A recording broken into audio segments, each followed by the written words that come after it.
Oi pessoal, tudo bem? Estou aqui hoje eu, Jonatas Alisson. William Munhoz. E hoje, o que a gente vai fazer, Willy? Hoje nós vamos falar de alguns personagens mais queridos pela galera que é fã de Cavaleiros do Zodíaco.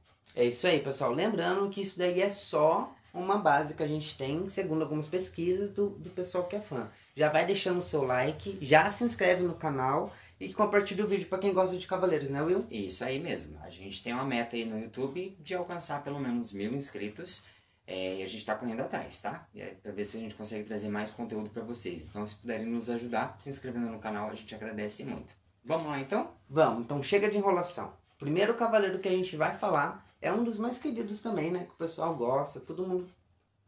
assim, ele tem uma história, é o Doko de Libra. E eu estou de Doko de Libra. Isso aí. Olha, o Doko de Libra é um personagem dos mais clássicos que temos na franquia de CDZ, pois ele aparece a partir do mangá e também na série clássica como um velho, né? Que é o responsável por toda a maestria do Shiryu. E então só se descobre realmente quem que é o Doko real mais à frente, quando o pessoal fala que ele foi um dos cavaleiros que lutou na última Guerra Santa, junto com seu amigo Xion de Ares. Xion esse que foi inclusive mestre do santuário. Aí o Doko, né, ele ficou durante mais de 200 anos nos 5 picos antigos de Rosan, onde ele pôde treinar o Shiryu, né, e também acompanhar tudo que se acontecia entre as estrelas sobre Atena. E isso é muito legal. Doko volta depois na saga de Hades, aí que ele sai do efeito de mesofetamenos, que é o efeito que faz o coração dele bater mais fraco, para que ele pudesse viver por mais tempo. E aí ele reencontra o amigo Xion e acabam lutando entre eles. Quer saber mais? Tem que assistir a série. Uma bela de uma história, né, pessoal? O Doko também ele é um exemplo. O Shiryu, tudo, conseguiu, né, ser treinado por ele. E o nosso próximo cavaleiro é nada mais, nada menos que o Aiorus. Aiorus de Sagitário, esse que foi injustiçado, pois quem acompanhou a história sabe que ele e o Saga de Gêmeos estavam lutando para serem... Lutando não, estavam concorrendo para serem o próximo mestre do santuário. O Saga, com a inveja, acabou mandando matar o Aiorus. Então ele e o... Só que nisso ele estava já caracterizado como mestre do santuário. Ele mandou matar o Aiorus, pois ele acreditava que o Aiorus não seria a melhor pessoa para o santuário, mas sim ele. E aí o Aiorus, sabendo de tudo que tinha acontecido, sabendo que a bebê recém-nascida era a reencarnação de Atena, acabou fugindo com o bebê. Saga, Shura e Camus acabaram matando então o Aiorus. O Aiorus, depois que deixou a sua herança, né, a armadura dele, com o Seiya, que pôde utilizar por várias vezes em várias sagas, a armadura de Sagitário, e também traz ainda como um legado e uma continuação o seu irmão Maioria, que é o Cavaleiro de Leão. E se vocês não lembram, a armadura de Sagitário é aquela que o Ikki rouba. Isso. É aquela que dá todo o problema. Mas aquela é uma versão obscura da armadura. Não chega a ser a versão original. Como ela é uma armadura sem dono, então quando foi roubada ela se tornou daquela forma. Ela tem uma forma diferenciada. Cavaleiros do Zodíaco que ensina tudo, né? Exatamente. É um negócio. É muita arte envolvida. E o nosso próximo cavaleiro é Xion. Xion de Ares, um dos guerreiros que lutou na uma das primeiras Guerras Santa, né? Ao lado de Doko de Libra e tantos outros cavaleiros, a Báfica de Peixes, né? Manigold. O Xion foi um cavaleiro que trouxe um legado muito bacana, porque ele é da linhagem do Mu, do Kiki. Então, eles têm uma história e uma herança, né, de construírem ou reconstruírem armaduras. Ou seja, eles conseguem trazer essas armaduras à vida, né, junto com o seu pó estelar. Xion, que é considerado o mestre do santuário, deixado pela última Atena, Sasha, ele é o novo mestre do santuário. Porém, o Xion foi morto por Saga, que acabou tomando esse trono, né, do próprio Xion. Xion volta depois na saga de Hades como um dos espectros, né, e acaba ordenando o Mu que arranque a cabeça de Atena. Mas, na verdade, ele tinha um plano confabulado com os demais cavaleiros revividos né? E aí você tem que assistir pra acompanhar. Ele não vai ficar dando spoiler. E Não. tem uma curiosidade, vocês que acham que o que o Mu, o Xion, eles que têm aquele é um sinal Um aqui, sinal. na verdade não é um sinal, na verdade é a sobrancelha deles que eles cortam assim, ó. Em vez de eles fazerem uma sobrancelha meio ai, como é que chama? Em vez deles vocês, peraí. É a sobrancelha deles, pessoal. Não é aquela sobrancelha chabosa, entendeu? É porque na cultura deles, eles raspam a sobrancelha e deixam só aquelas bolinhas assim aqui, ó. Entendeu? Por isso que Exatamente. eles têm aqueles negocinhos. E o nosso próximo cavaleiro é um cavaleiro divino. É um cavaleiro hiper poderoso que todo mundo acha ele foda. É o Shaka. Shaka de Virgem, o homem mais próximo de Deus. Não exatamente um divino. Ele é o homem mais próximo de Deus porque ele é regido por Buda. Pra mim, ele é divino. Oi? Pra mim, ele é divino. Ele é lindo, daqueles cabelos loiros assim. Ele faz um negocinho assim com a mão assim. Ó. Eu não sei fazer, mas ele faz um negocinho assim. Aí ele, quando ele abre assim, é tesouros dos céus. Ele manda você tomar no... Também. Não, tô brincando. Gente, então o Shaka é um dos homens considerados mais próximos de Deus. No caso, Deus ao qual se refere o anime seria Buda. Que Buda, né, na mitologia do Oriente é considerado o Deus supremo. Como se fosse Deus hoje na religião católica cristã. Shaka, que é um dos cavaleiros que acompanha toda a saga, sabe do que se passa. De início eu acreditava nas ordens do Grande Mestre, né, que era regido por Saga. Ele acreditava nas ordens desse Grande Mestre, então ele se voltou contra os Cavaleiros de Bronze quando eles entraram nas 12 casas. Mas sabendo do que se passava e do que estava acontecendo, o Shaka acabou liberando esses cavaleiros que passassem pela sua casa e acabou sendo um dos cavaleiros mais fortes e apoiadores de Atena. Existe uma briga muito grande entre Shaka e Saga, de quem seria o mais forte entre os cavaleiros. Um é o mais próximo de Deus, o outro tinha um Deus no corpo. Então a gente tem que fazer uma referência. Lembrando que um continuou sendo mais próximo de Deus, o outro voltou a ser um homem. Então a gente tem que definir aqui quem que é o cavaleiro mais forte. Vou deixar para vocês pensarem, tá? Isso aí tá numa lógica do anime. Quem discordar, dá uma olhada em Cintia achou, acompanha lá o Saga, quando o deus Ares saiu do corpo dele, e aí aí o pessoal pôde entender o porquê dele ter aquele lado maligno, tá? Então fica mais explicado no mangá, ou até mesmo no anime, tá? Quem quiser acompanhar, acompanha. E o Shaka tá lá também. Fica foda, né? É umas teorias que deixa a gente perdido. Porque, tipo assim, se eu tô com Deus no corpo e você só é próximo de Deus, eu tenho que ser melhor. Eu sou Deus. E quando esse Deus te abandona? Não, mas daí não tá falando quando vai sair, meu querido. Tá falando na hora que tá ali. Não, mas ele tá ali sendo que ele mexe com todas as divindades. Então, é de se pensar. Próximo. Nosso próximo cavaleiro também é um cavaleiro muito legal. Ele é muito debochado. Eu gosto bastante dele. E ele veste a nossa armadura, né, maravilhosa de câncer, que é o Manigold. Cavaleiro top.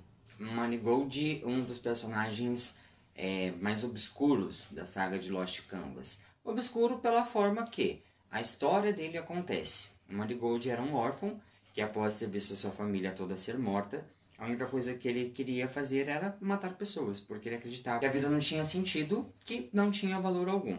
Quando ele conhece o mestre do santuário, que por sinal era o Cavaleiro de Câncer, ele acaba entendendo que tudo aquilo que aconteceu não era real.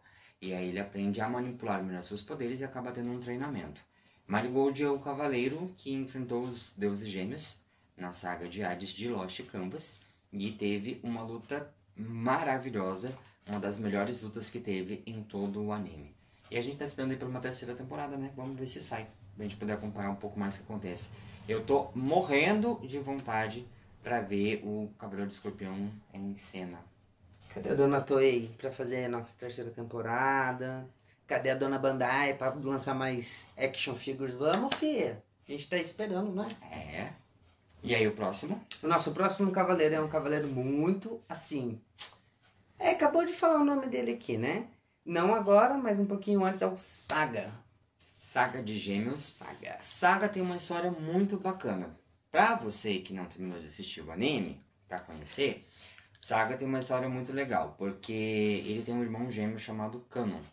O Saga, vendo que o seu irmão Canon tinha pretensões diabólicas contra o santuário, antes mesmo do Saga ser infectado pelo deus Ares, ele acabou punindo o seu próprio irmão no Cabo Cânion, próximo lá de Atenas, deixando o irmão dele preso. E o irmão dele acabou sofrendo várias vezes lá, pela inundação do mar, a maré subindo e tudo mais, e várias vezes ele se afogava e tudo mais. Mas isso é uma outra história para vocês acompanharem à parte. Desde isso, o Saga foi visto como um cavaleiro maléfico. Na verdade, neste caso do Canon, ele aparentava ser justo. Passando disso, o Saga ele vai para o santuário já com o demônio no corpo, digamos assim, e ele decide matar o Aiorus, porque ele quer ser o novo mestre do santuário e quer dominar a terra, quer dominar Atenas, o santuário em si. E aí acaba que o Saga, ele manda matar Atena, manda matar o Aiorus, e aí ele quer se apoderar de tudo. Quando ele descobre, praticamente 16 anos depois, que Atena ainda está viva, ele se rebela, né, contra Atena e contra os cavaleiros de bronze e manda matá-los a todo custo. Atena decide ir até o santuário e acaba tendo que enfrentar as 12 casas do zodíaco, os 12 signos, e o Saga tá lá, simplesmente disfarçado de mestre Ares, né? Na verdade, então, parte possuído, parte não, e aí ele acaba lutando contra Atena. Mas, se quer saber o fim, tem que assistir também. Eu também preciso. Tá precisando, né? Porque você quer vir falar de Cavaleiro do Zodíaco, mas não sabe nada. Então, é que eu fico confuso, porque, tipo assim, se os Cavaleiros de Ouro também são Cavaleiros da Atena, tem que proteger Atena, e os Cavaleiros de Bronze também são Cavaleiros de Atena, tem que proteger Atena, por que que eles, os de Ouro, não deixam os de Bronze passar, sendo que é tudo a mesma equipe? Porque os de Ouro, eles têm que seguirem os comandos do Mestre do Santuário. Como Atena não está ali, presente, segundo ele diz que está, mas não está. E aí, eles têm que seguir as ordens do mestre do santuário. Se o mestre mandou matar, eles vão matar. Se vocês têm alguma dúvida de Cavaleiros do Zodíaco, alguma coisa assim, vocês comentam aqui embaixo, tá? Porque o William, ele vai responder tudo, ele sabe tudo de Cavaleiros do Zodíaco. E o nosso próximo cavaleiro é um cavaleiro foda.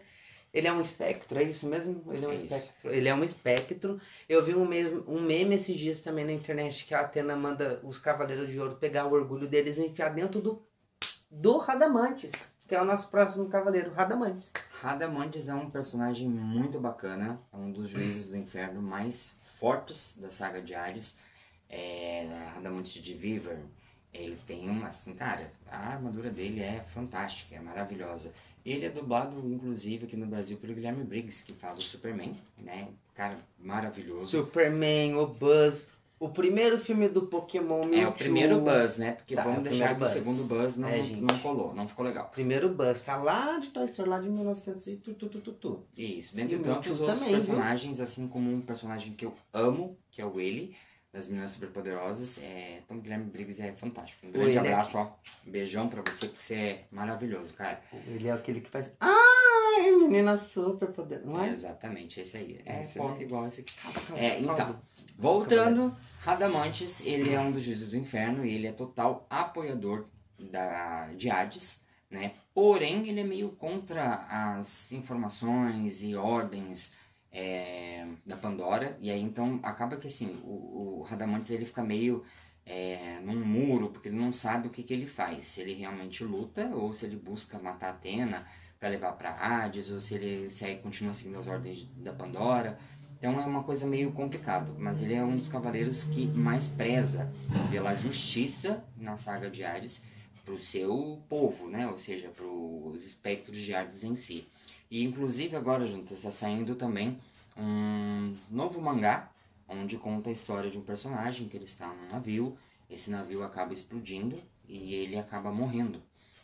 Quando ele acorda, ele está nos Campos Elíseos, e aí as pessoas o começam a chamar de Radamantes. Olha. Então, ou seja, seria uma reencarnação ou a história real de Radamantes. Então é bem bacana para quem quiser acompanhar aí. Já começou a sair esse mangá. Então é bem bacana do pessoal poder conhecer e a gente deixa depois na descrição aqui pra vocês procurarem, belezinha? Depois a gente tem que ler.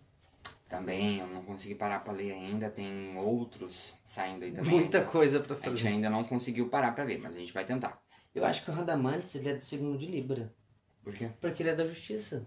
Ele fica em cima do muro, ele é indeciso, é libriano. Prefiro não comentar, deixa quieto. Nosso próximo cavaleiro. Não sei se é tanto quanto o outro, mas ele tem estilo. Ele é muito assim, sabe? Ele é performático, né? Então, assim, ele tem. Ele é, digamos, sensual, só no olhar, que é o Albafica. Não sei se ele é igual o de peixes lá, que é o nome do amiguinho de peixes, o Afrodite, que o Afrodite tem toda aquela sensualidade, assim, mas o Albafica, acho que ele chega a ser um pouquinho mais sério, não, Billy? Na verdade, o Albafica ele é visto como um cavaleiro de extrema beleza, né? Que é o caso do Afrodite também. Porém, o Afrodite ele quer ser o mais belo, entendeu? Ele é meio um Mist da vida, assim, que quer ser o mais belo. Se botar as duas POC pra competir, vai dar briga e não vai dar certo. Vai dar muito tapa na cara e não vai rolar. Não vou nem comentar do chão de cabelo, né? As rosas piranhas vão... Aí não vai dar, vai ser as piranhas brigando. Então, assim, o Albafica, ele é um cavaleiro que tem realmente extrema beleza. Ele é um dos cavaleiros mais fortes da saga do Lost Canvas. Olha. E a história dele ficou muito linda, muito bem produzida. Que, querendo ou não, em 2 episódios acabou, assim, prendendo muito a atenção das pessoas. E junto com o Manigold é um dos que tem as histórias mais lindas do Lost Canvas. Eles praticamente seguraram o Lost Canvas, esses dois, então ficou muito legal. E a armadura também, né? A armadura também é lindíssima, de peixes, lembra muito a da saga clássica, mas com aquele ar robusto ficou muito mais bonita. Eu mesmo já fiz cosplay do Cavaleiro de Peixes, já pro carnaval, mas eu fiz, tá? Isso aí em 500 sites por aí, há muitos anos atrás, hoje em dia ainda bem que nem existe mais, porque foi um maior fiasco, mas enfim. Voltando então, o Albafica, ele tem veneno no seu sangue, então as pessoas infelizmente não podem se aproximar dele, porque um simples toque dele pode vir a infectar alguém. Então, se você quiser acompanhar melhor para conhecer a história dele, você vai achar muito bonita. Você vai ver que é um cara que ele realmente não deixou de lutar em momento algum. Muito bacana. Nosso próximo? Nosso próximo, na verdade, nossos 3 últimos cavaleiros é uma menção honrosa que a gente separou aqui pra vocês, né? Que primeiro a gente vai falar do meu preferido, né? Até pelo signo, porque eu sou do mesmo signo do que ele. Ele herda a armadura de Libra, não é? É isso que se eu estiver falando errado, você já me corrige. É o Shiryu, tá bom?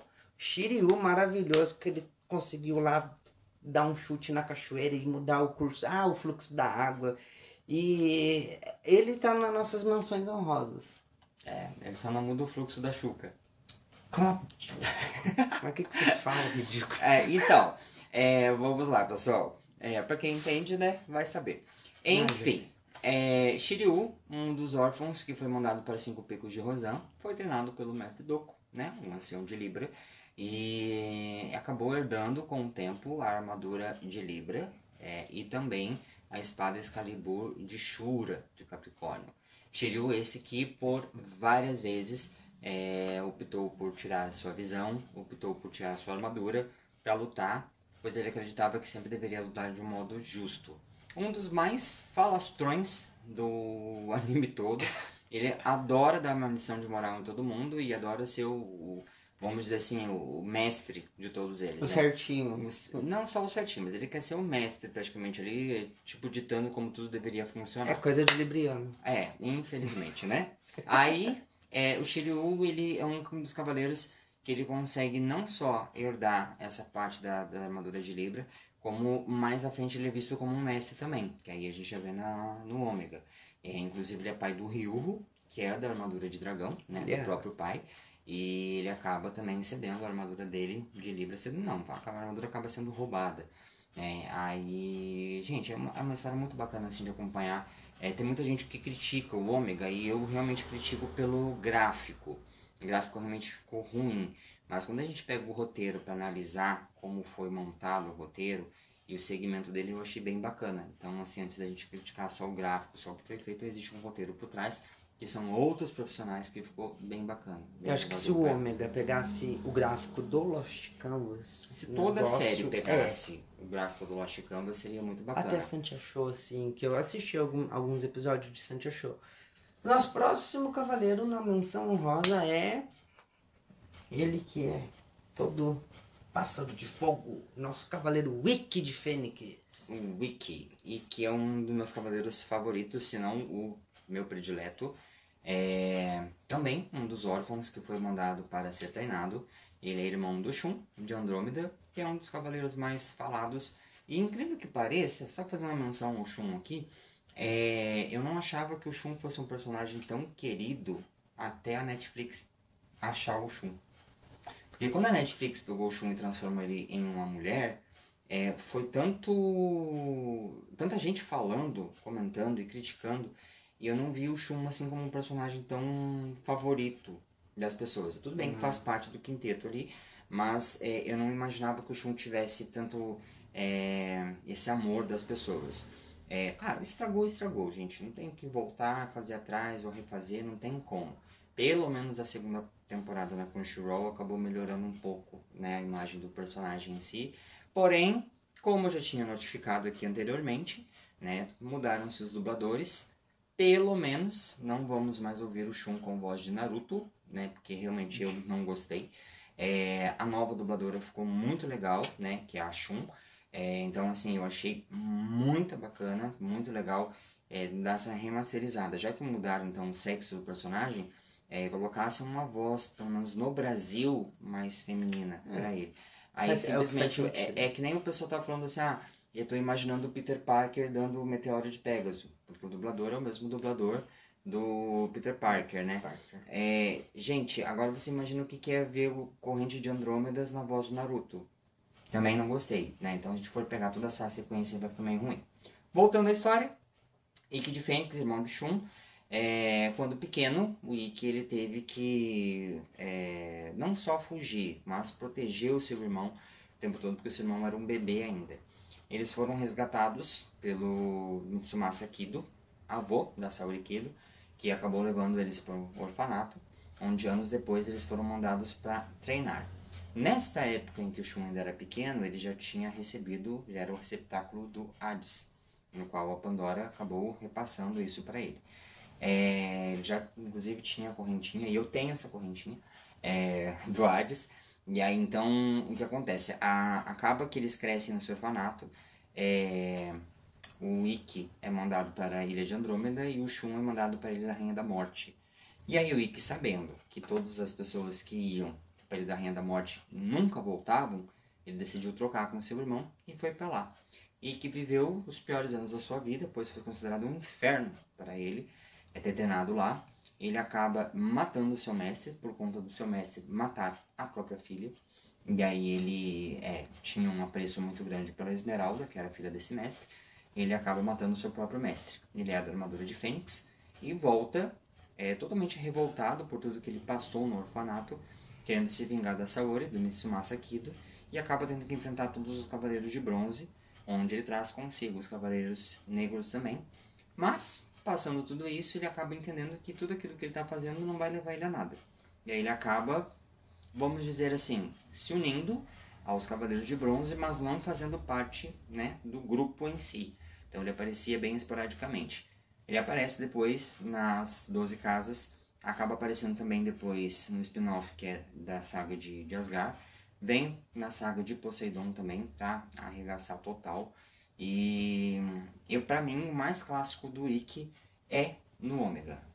Quem vê a cena dele chegando, a cena dele depois morrendo, porque sim, ele morre na saga de Ômega. Cara, a história é muito bacana, é muito legal, né? Então, fica aí pra vocês darem uma acompanhada, que tenho certeza que vocês vão gostar muito. E o último? O último é o nosso cavaleiro Kagahu. O Kagahu, de Bennu.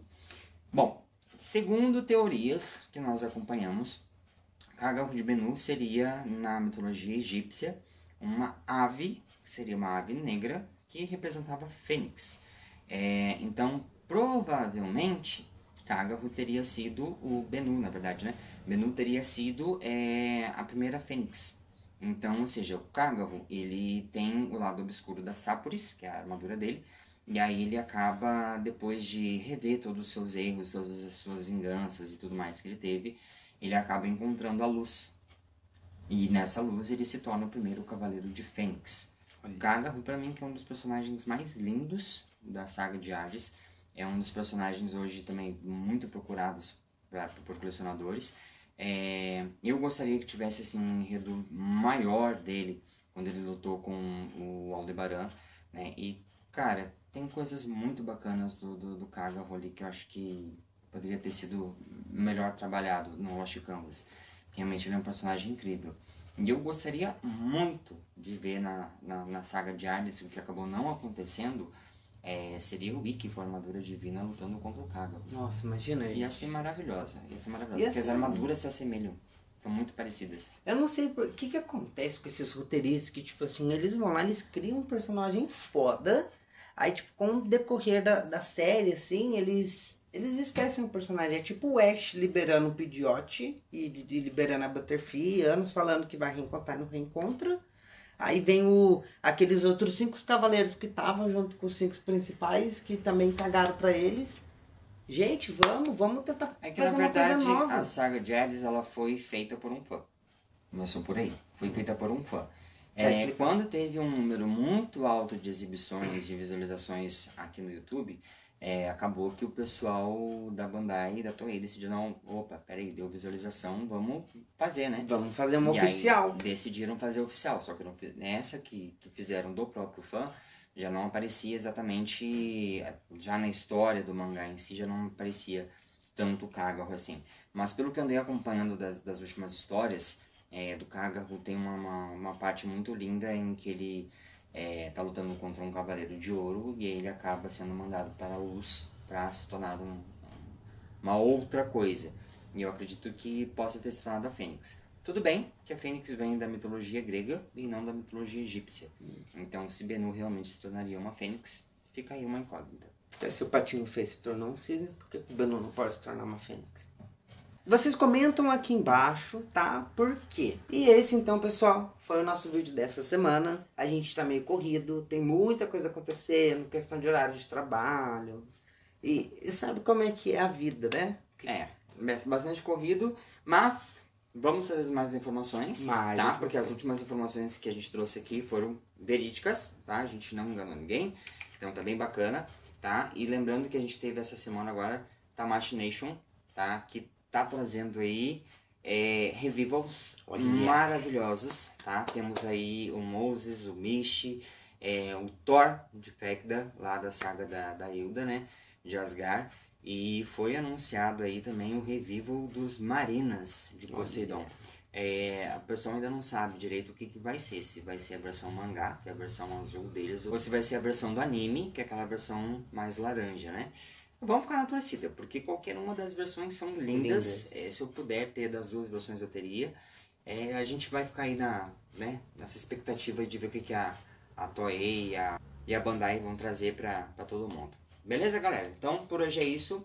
Um grande abraço a todos os novos dubladores de Cavaleiros do Zodíaco. Sejam muito bem-vindos. Críticas são feitas para a gente crescer. Então, a gente sabe que os antigos não são substituíveis, tá? Mas a gente tem que lembrar que tantos bons já se foram e a gente precisa continuar esse legado. Então, sejam bem-vindos. As portas estão abertas. Se um dia quiserem conversar com a gente aqui também, estamos à disposição, tá bom? Abraço para todo mundo e até mais.